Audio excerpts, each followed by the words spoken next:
जी तो दोस्तों सबसे पहले आप ये वीडियो देखें।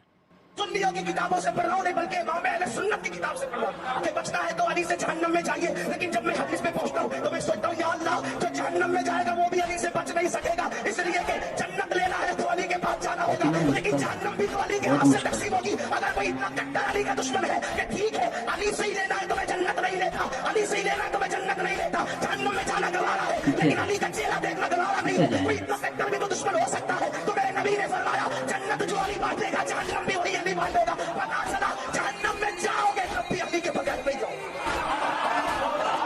बेशक बेशक बेशक। जी तो दोस्तों वीडियो आपने देखी, अली के बगैर जन्नत तो क्या जहन्नम भी नसीब नहीं होगी, जहन्नम में भी मौला अली अलैहिस्सलाम आपको भेजेंगे। अली सुन्नत के मौलवी हैं, हमारे नहीं हैं।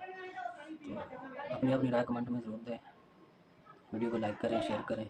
मिलते हैं अगली वीडियो में। अल्लाह हाफिज़।